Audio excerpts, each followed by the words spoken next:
윤변의 판례 콘서트. 안녕하세요. 객관식 예상 지문을 통해 최신 대법원 판례를 살펴보는 판례 콘서트의 윤성현 변호사입니다. 오늘은 재물 손괴 행위에 대해 정당 행위를 인정한 대법원 판례를 보도록 하겠습니다. 우선 사안에 들어가기 전에 범죄에 대한 일반적인 설명이 필요할 것 같습니다.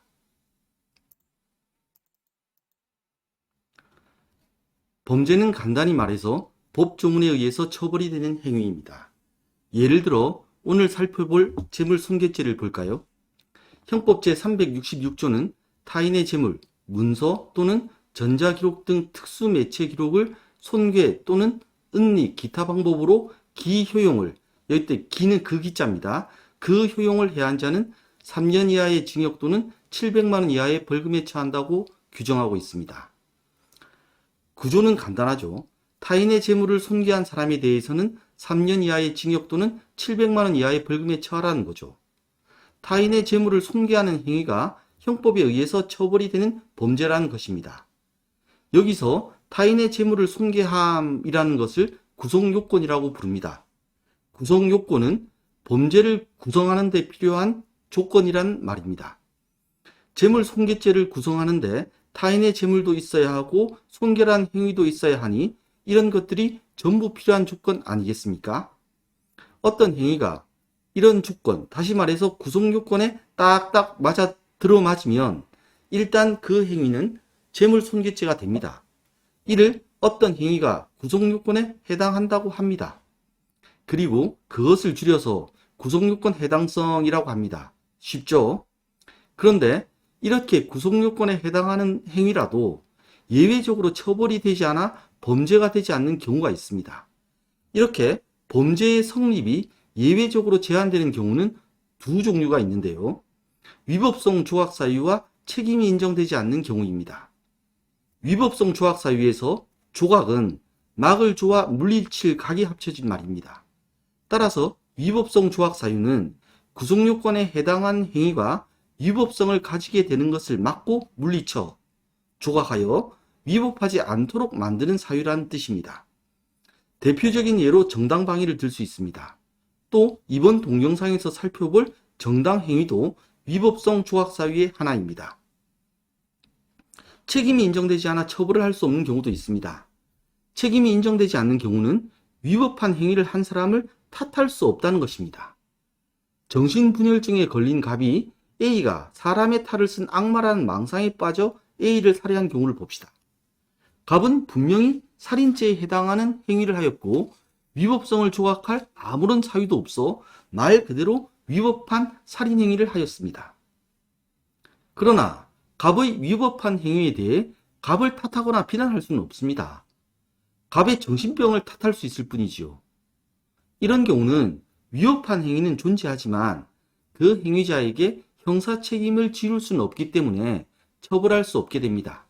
따라서 범죄란 구성요건에 해당하고 위법성 조각 사유가 없고 책임이 인정되는 행위가 됩니다. 그래야 처벌되는 행위가 되니까요. 오늘은 위법성 조각 사유의 하나인 정당행위에 대해서 보도록 하겠습니다. 오늘 소개할 판례는 대법원이 2021년 3월 11일 선고한 2020도 16527 판결입니다. 이 판결과 관련하여 예상 가능한 객관식 지문이 무엇인지부터 보겠습니다.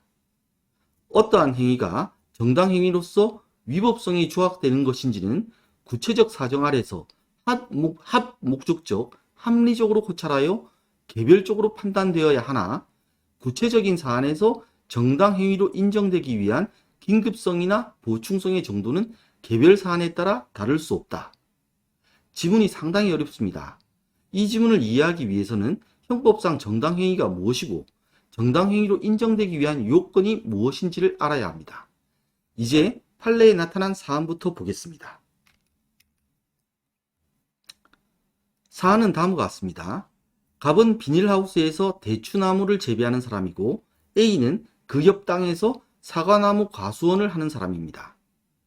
갑과 A는 지하수를 이용할 생각으로 비용을 나누어 부담해서 A의 땅에 A 앞으로 허가를 받아 관정을 설치하였습니다.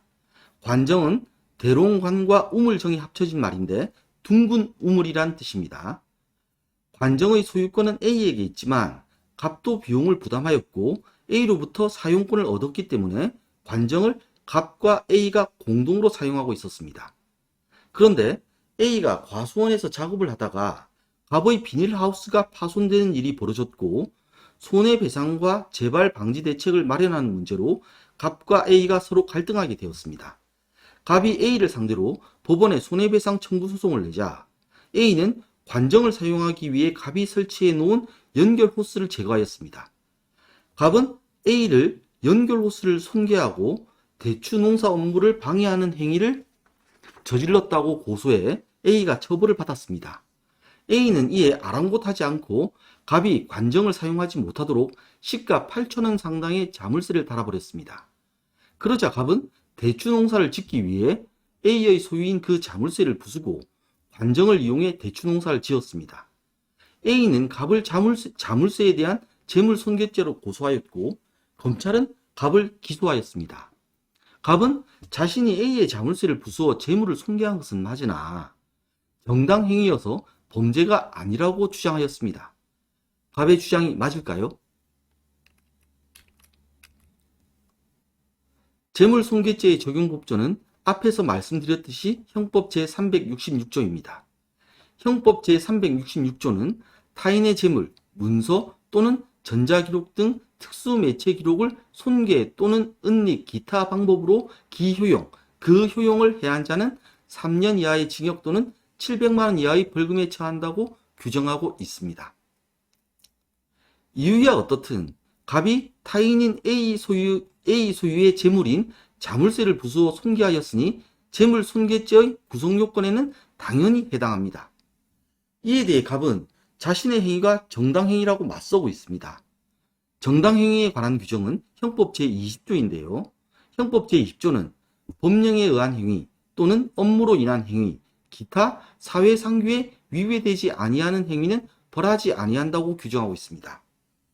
정당행위에는 조문에 나오는 것처럼 세 가지 종류가 있습니다.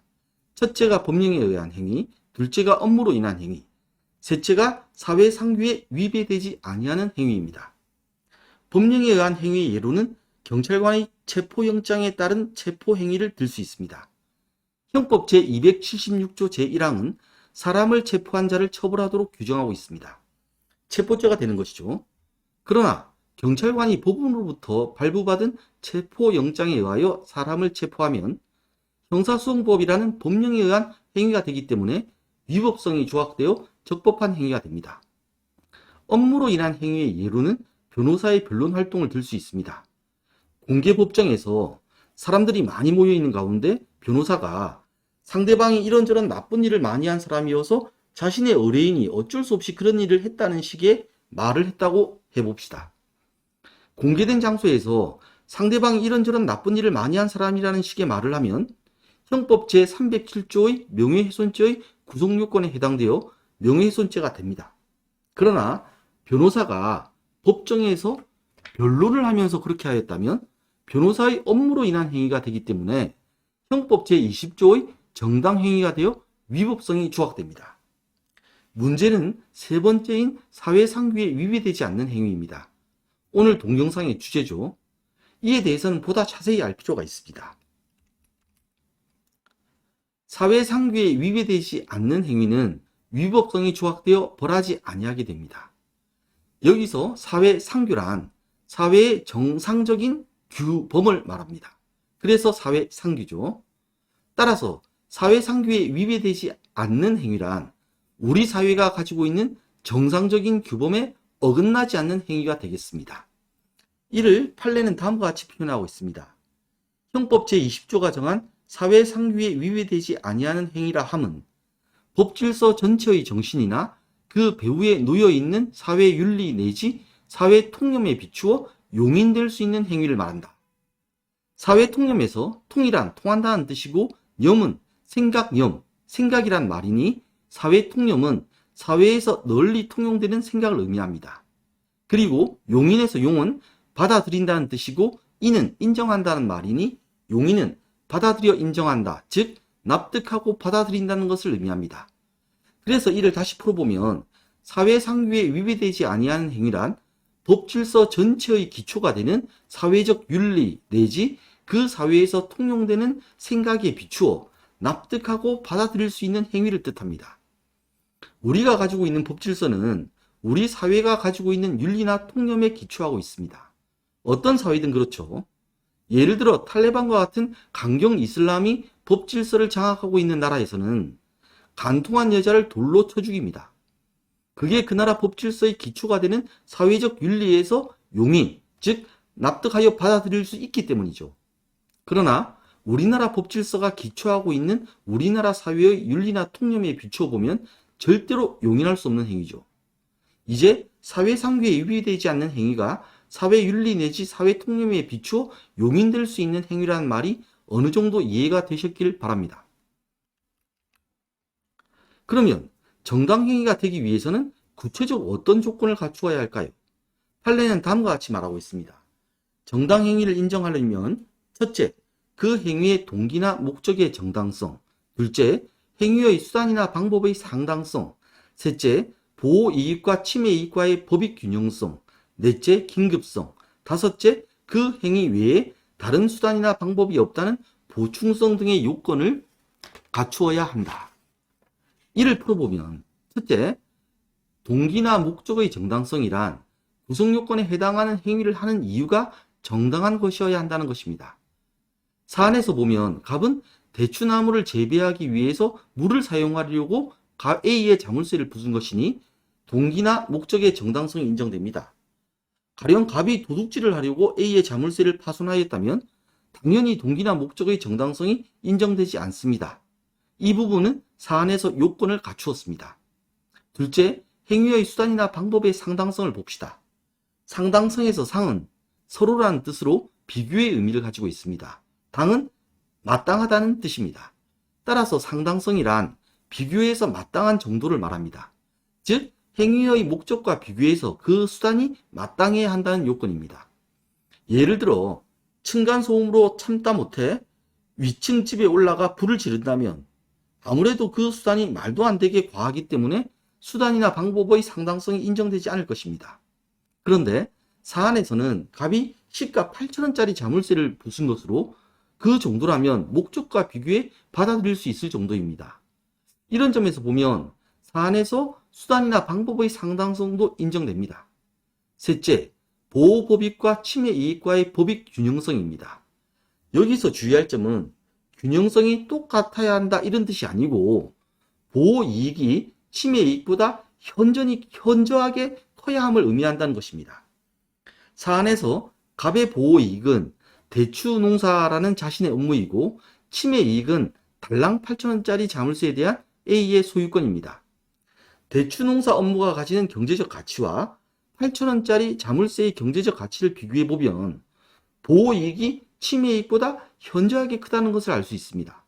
따라서 갑의 자물쇠 손괴 행위는 법익 균형성도 갖추었다고 하겠습니다.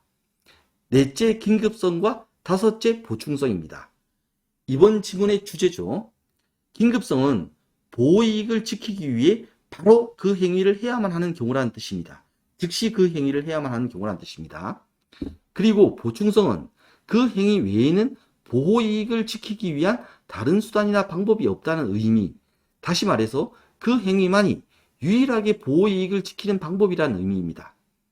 과연 갑의 자물쇠 손괴 행위는 긴급성과 보충성을 갖추었을까요?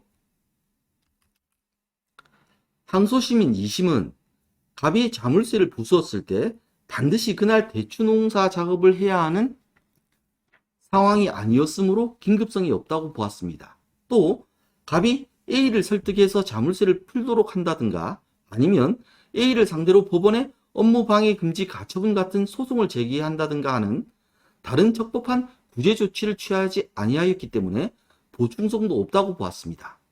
그러나 대법원은 다르게 판단했는데요. 대법원은 구체적인 사안에서 긴급성이나 보충성의 정도는 개별 사안에 따라 다를 수 있다는 것을 전제로 판단하였습니다.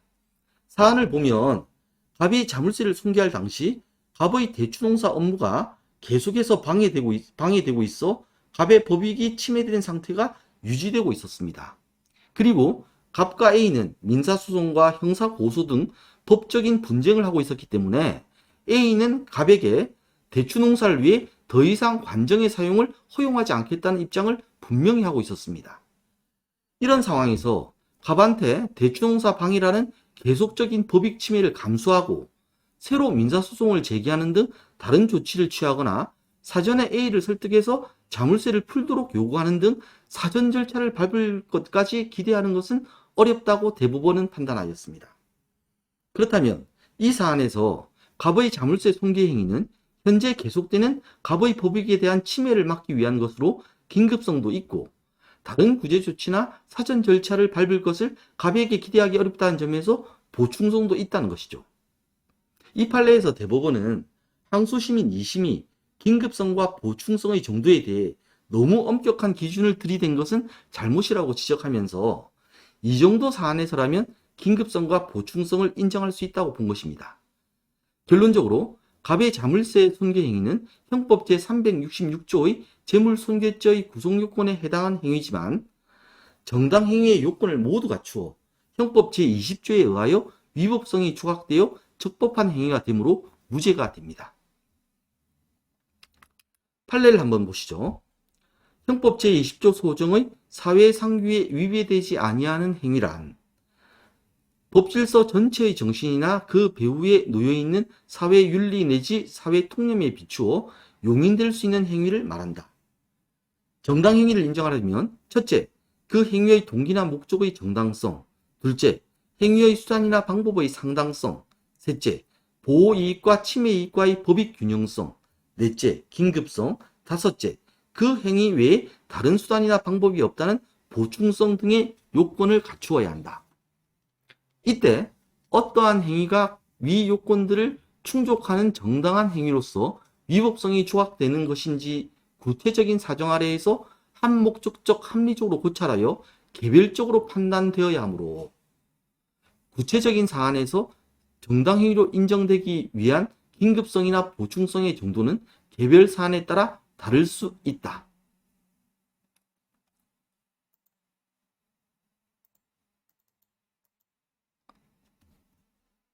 이제 제일 처음 해본 예상 지문으로 돌아가 볼까요? 어떠한 행위가 정당 행위로서 위법성이 조각되는 것인지는 구체적인 사정 아래에서 한 목적적 합리적으로 고찰하여 개별적으로 판단되어야 하나 구체적인 사안에서 정당 행위로 인정되기 위한 긴급성이나 보충성의 정도는 개별 사안에 따라 다를 수 없다. 앞서 보았듯이 판례에 의하면 정당 행위로 인정되기 위한 긴급성이나 보충성의 정도는 개별 사안에 따라 다를 수 있다는 것이므로 다를 수 없다는 밑줄 친 부분이 틀렸습니다. 따라서 답은 X입니다. 이 판례와 관련해서 한 가지 말씀드리고 싶은 점이 있습니다. 여러분 중에 A가 자물쇠를 관정에 채워놓아 갑의 업무를 방해하는 침해 행위를 먼저 했으니 갑의 자물쇠 손괴 행위는 정당 방해가 되지 않느냐 하고 질문을 하실 분도 있을 것 같습니다. 아니면 갑의 자물쇠 손괴 행위는 긴급 피난이 되지 않느냐 하고요. 거기에 대해서 말씀드리자면 법원은 원칙적으로 검사나 피고인이 주장한 것에 대해서만 판단하려고 합니다. 이 사안에서는 갑이 정당 행위를 주장했을 뿐이고 다른 위법성 조각 사유인 정당 방위나 긴급 피난에 대해서는 주장을 하지 않았기 때문에 법원은 정당 행위가 되는지 여부만 따졌을 뿐입니다. 따라서 이 사안이 정당 방위나 긴급 피난에 해당하는지 여부에 대해서 법원은 관심도 없고 판단도 하지 않았습니다. 그러니 여러분도 이 판례에서 다른 위법성 조각 사유에 대해서는 신경을 안 쓰시는 것이 좋겠죠. 지금까지 윤성현 변호사였습니다. 시청해 주셔서 고맙습니다.